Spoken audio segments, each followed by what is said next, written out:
President Trump claims there's a genocide underway in South Africa. That's a legal determination. The State Department would make it. Are you trying to determine that now? Determine that these people are having their properties taken from them. They can call it whatever they want, but these are people that on the basis of their race are having their properties taken away from them and their lives being threatened and in some cases killed. These are people that applied and made these claims in their applications and seek to come to the United States and search. Well, in fact, is there evidence of a genocide that you have? They are in favor. I think there's evidence absolutely that people have been murdered, that people have been forcibly removed from their properties, both by the government in some cases. Guys, I'm really worried for South Africa. I don't know. I really feel it in my heart that, I'm just really, many times when I just think about this meeting that would happen on Wednesday, my heart skips. I'm like, I feel that fear because it almost feels as though it's going to be like an ambush to the South African delegates that will be meeting President Trump. Because in the wake of all of this that's going on right now, Secretary of State Marco Rubio of the US on Sunday here, this is Monday now I'm making this video, yesterday I think he had an interview with CBS. I think that's a big media outlet in the US. And he's still, like you saw in the video I made in the beginning of this video, he's still really thundering really hard, arguing that, they are aware of the persecution of Afrikaners in South Africa. And this is in the wake of a lot of denialisms that the anchor, the host was asking him, that there's a lot of people now asking for evidence. As you saw in my last video with the CNN anchor, asking for evidence. What is the evidence Trump has? That there's white farm murders going on in South Africa and all of that. I think that's a narrative going on now. And Marco Rubio, as recently as on Sunday here, because we know we are expecting a meeting in the next 2 days. I'm really anxious about that meeting. Sometimes I just really feel afraid, even though I'm not South African, but I don't know. Sometimes I just wish it just didn't, But Marco Rubio is really showing us what probably we might be expecting. There's still this dominant narrative in the Trump regime that there's a white Afrikaner kind of like persecution going on. Most of them are being killed. And he speaks as though he's speaking with so much confidence, with a lot of data backing up his articulation. That's when I listen to him and Vice President J.D. Vance, they almost have a professorial approach in their articulation, in the way they analyze China, in the way they analyze Iran, in the way they analyze the Middle East, in the way they analyze, many world issues, even the EU trade deals and these tariffs. And now in the way Marco Rubio, in this video, you'll be watching it soon, the confidence in which he actually thunders that, white Afrikaners are being persecuted in South Africa. They've been collecting a lot of data for, I think, a long time. I think they have also been receiving personal stories from people that have actually been speaking up that, and me personally, I remember when I read through the comments on this channel alone, I mean, like if the ANC officials can actually go through the comments on this channel, Kwazemi, of white South Africans who have actually been speaking about how their in-laws were murdered, their family members were killed, just on Kwazemi alone, it should actually cause, some kind of action, all right? But then I can only imagine how much data the Trump regime has been collecting about the persecution of South Africans, especially those who are white, and how that has now been channeled into a definition of a genocide. After Marco Rubio's video, in this video here, I'll be playing an analysis by, I think I found a professor. And for me, I'm an academic. So when I go through YouTube channels, I really enjoy, not like I don't watch other YouTube channels, but the ones that are really academically inclined and, intellectual, they really get me turned on. And so I found a YouTube channel by this guy called Professor right? He argues that he's an attorney and a law professor in the US.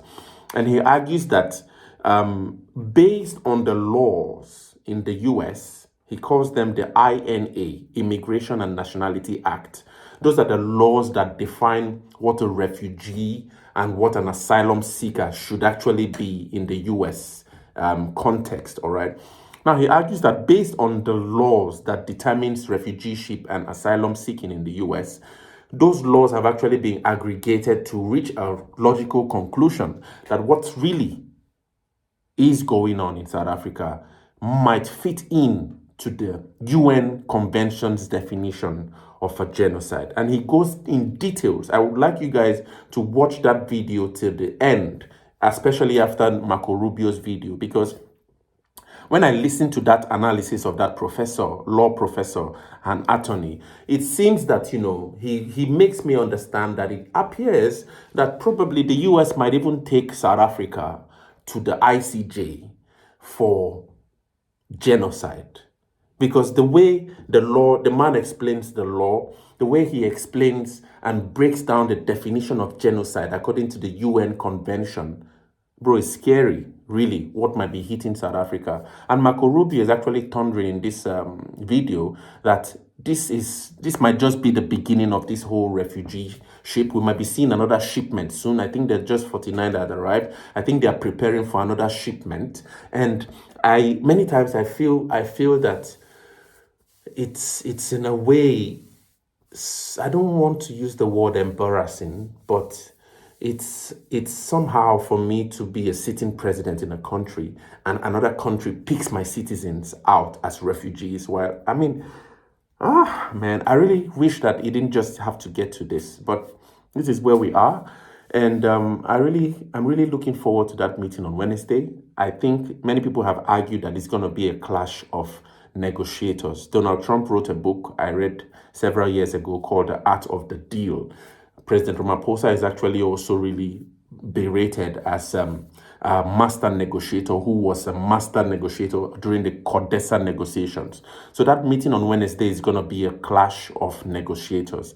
And let's see and hope that it doesn't degenerate into a Zelensky moment or an Ibrahim Rasool moment in South Africa going forward. Let's watch Marco Rubio really break down and help us understand and prepare for what probably the South African delegations would encounter in the meeting with President Trump and J.D. Vance, and I'm sure Marco Rubio is going to be there as well. And finally, watch Professor G's analysis of why he thinks and probably why he believes that Donald Trump believes that there's genocide taking place in South Africa, and share your thoughts in the comments. South Africa's president is traveling to the United States this week to meet with President Trump. The administration has prioritized bringing some white South Africans, Afrikaners, to the United States despite the increased restrictions on refugees. President Trump claims there's a genocide underway in South Africa. That's a legal determination. The State Department would make it. Are you trying to determine that now? I will determine that these people are having their properties taken from them. They can call it whatever they want, but these are people that on the basis of their race are having their properties taken away from them and their lives being threatened and in some cases killed. These are people that applied and made these claims in their applications and seek to come to the United States in search of refuge. We've often been lectured by people all over the place about how the United States needs to continue to be a beacon for those who are oppressed abroad. Well, here's an example where we're doing that. So I don't understand why people are criticizing it. I think people should be celebrating it, and I think people should be supporting it. Well, in fact, is there evidence of a genocide that you they have? are in favor. I think there's evidence absolutely that people have been murdered, that people have been forcibly removed from their properties, both by the government in some cases because of a law they passed, but also because of independent groups encouraged by political parties inside of South Africa. So listen, to move here from half a world away and leave behind the only homeland you've ever known, that's not something people do lightly, especially people who have spent generations farming their land and developing their property. That's not something that you take lightly and do. These people are doing it for a reason. So we welcome them to the United States, and I think there may be more coming soon. In my last video, I tried to show you that using law from the INA, the law that is used to determine refugee programs and to determine asylum eligibility here in the United States, makes it clear that Afrikaners, people of white European descent, and even other ethnic minorities, B'nai South Africa, are victims of persecution and or have a well-founded fear of future persecution. But in today's video, I want to take it one step farther. President Trump said, accurately, the other day, I believe last week, that Afrikaners and people of white European descent in South Africa are victims of a genocide. And a lot of people freaked out when he said that. But as an attorney, as a law professor, I want to go directly to the source. And I want to take the law, and then I want to do an exercise with all of my viewers. I want you to apply the facts on the ground as you know them, as you've shared with me and as I know them, to the law, and let's determine if a genocide against Afrikaners, other people of white European descent, and even other ethnic minorities is occurring B'nai South Africa. And let's go straight to the United Nations. Let's even forget just specifically about the United States here. Let's go to what has been internationally recognized as the definition for genocide and the required elements to prove or to disprove that a genocide is happening. So the definition from the United Nations, and I'll put the link in the description so you can go read it for yourself, comes from the Convention on the Prevention and Punishment of the Crime of Genocide, Article 2. It says, in the present convention, genocide means any of the following acts committed with intent to destroy, in whole or in part, a national, ethnic, racial, or religious group, such as, and there are 5 things that can happen here. 1, killing members of the group. 2, causing serious bodily or mental harm to members of the group. 3, deliberately inflicting on the group conditions of life calculated to bring about its physical destruction in whole or in part. 4, imposing measures intended to prevent births within the community. And 5, forcibly transferring children of the group to another group. Not all 5 have to be met. 1 can be met, and then it is clear that you have a genocide. So, is there or are there killing of members of Afrikaners or other people of white European descent or other ethnic minorities in South Africa? The answer, of course, is yes. There are the farm murders, where on the walls, written in blood, are the words, "Kill the Boer," and we'll get to that in a minute, saving that for the end. So clearly there are murders and killings of Afrikaners and people of white European descent because they are Afrikaners, and because there is a desire to kill them, and not kill them individually, but kill them as a group, which again, I'll tie into the next element required to say whether or not there's a genocide. Let's look at number 2. Is there causing serious bodily or mental harm to members of the group? I would say absolutely. From the comments that I've heard that y'all have told me about, things said to y'all, the attacks that don't end up in murders or deaths, simply violence against the group. That is on the scale, with, again, we'll come to in a second, the intent qualifies as a genocide. What about deliberately inflicting on the group conditions of life calculated to bring about its physical destruction in whole or in part? How many of y'all can't work? How many of y'all can't feed your families? Well, I did tell you that BEE and the other 140 race-based laws that may, and of those that may impact your economic conditions, B'nai South Africa, are not at the top of the list when it comes to an asylum claim or a refugee claim. Clearly, the United Nations recognizes that if conditions in a country are created such that it is intended to bring about the destruction of your race, your ethnicity, your religious group, your national group, then it could qualify as genocide. The other 2 I don't necessarily believe apply, but it's not necessarily that they do. The imposing measures intended to prevent births within the group or forcibly transferring children of one group to another. Now, here's the important part. The elements. So those are the 5 things that can happen. Now, there's elements to crimes. All elements have to be met for someone or some group to be guilty of said crime. So here the United Nations points out 2 elements of the crime of genocide. The first element is the mental element, the intent to destroy in whole or in part a national, ethnic, racial, or religious group as such, and the second element, the physical element, which includes the following 5 acts enumerated exhaustively, as we said before: killing of members of the group, serious bodily or mental harm. The second element is always easy to prove, right? Was someone killed? Was an Afrikaner killed? Was an Afrikaner seriously, did someone cause serious bodily harm to an Afrikaner?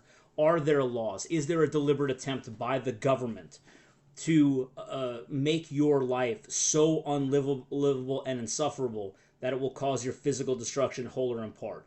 Those we can prove. Usually the hardest thing to prove is the genocidal intent, right? Intent is the mens rea. What is the intent of the perpetrator? And that's always difficult to prove because you very rarely can get into someone's head. Intent in crimes, and I'm not a criminal attorney. I actually hated criminal law when I was in law school, and I still don't enjoy criminal law today, but people love it. Especially attorneys, criminal attorneys love criminal law, right? As they should, it's their job. But one of the hardest things to prove in criminal law is intent. Because how do you get into someone's head? Normally you have to show by their actions that they intended to do something. For example, if I took a gun and I turned my head and shot it that way, and there was a crowd of people over there, and I shot and killed someone, you could say that I intended that death because a reasonable person should have known that pointing a gun in the direction of people, that the death of another human being was a reasonable outcome of that action. So normally you prove intent by looking at someone's actions. Did what they do, should they have reasonably known the outcome of their actions was going to happen, or did they consciously desire the outcome of their action? That's the harder one to prove. How do I prove you actually wanted to kill that other person? Well, I left a note, says I want to kill Bill. Okay, there's intent. A lot of times they don't leave notes like that. So you've got to get into their head, which is almost impossible to do, or you've got to prove by the situation, by the conditions surrounding that act, that crime, that person had intent. So with South Africa, we can prove the killing of Boers, of Afrikaners, of farmers, of other people of white European descent. This isn't just relegated to farmers here. We can prove all of that. We can prove the serious bodily harm. We can prove the racial, 140 plus, I believe, racially motivated laws, racist laws that prevent Afrikaners and other people of white European descent from being able to live a life, which is bringing about their physical destruction, binnen South Africa. How do we prove intent? It's pretty easy right now, isn't it? If the first thing that popped into your head wasn't Malema and kill the Boer, that is being chanted by thousands of people, and that people have openly said is the reason for going and killing Afrikaners, even as I said, going back to the beginning of this video, writing on the wall in blood, kill the Boer, at a murder scene, the intent is clear.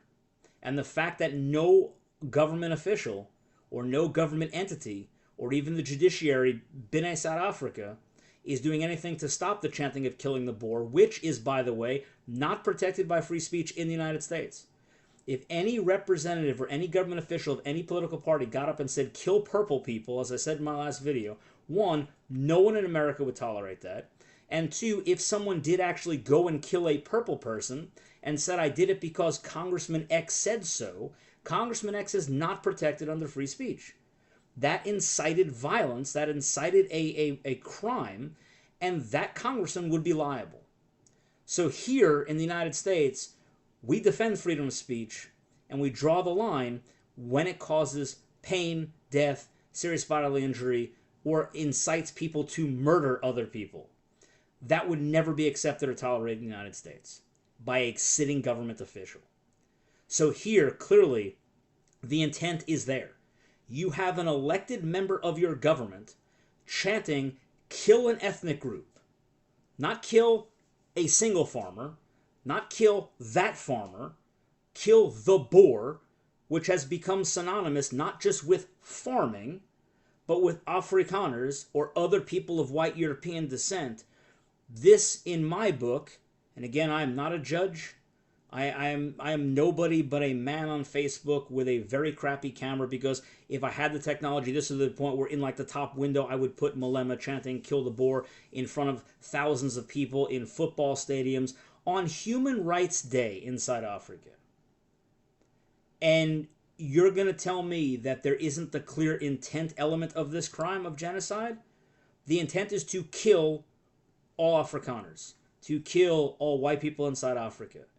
They've made it clear, and they're actually doing it. So, forget just persecution that I mentioned in the last video. When you look at genocide as defined by the United Nations, it didn't say how many people needed to be killed. Right? For all the detractors say, no, there's the farm murders, only a few that are motivated racially. Okay. Is your government actively saying kill this ethnic group, and are the murders actually happening? Then you have a genocide. Doesn't matter if they haven't completed the genocide yet.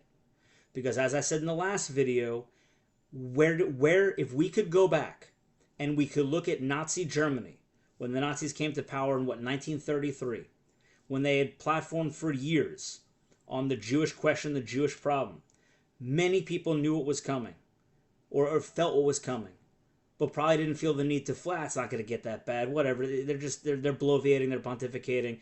We'll be okay. And they weren't. If we can go back and accept refugees, don't you think we would have done it? Or we could, if we can go back and do it, knowing what we know now, of course. And that's why that same mentality has to be applied to Afrikaners. Because yes, the EFF may not be the largest political party, but they are a political party with power in national government, and their leader, who is chanting to kill Afrikaners and people of white European descent, is an elected government official, and these murders are happening.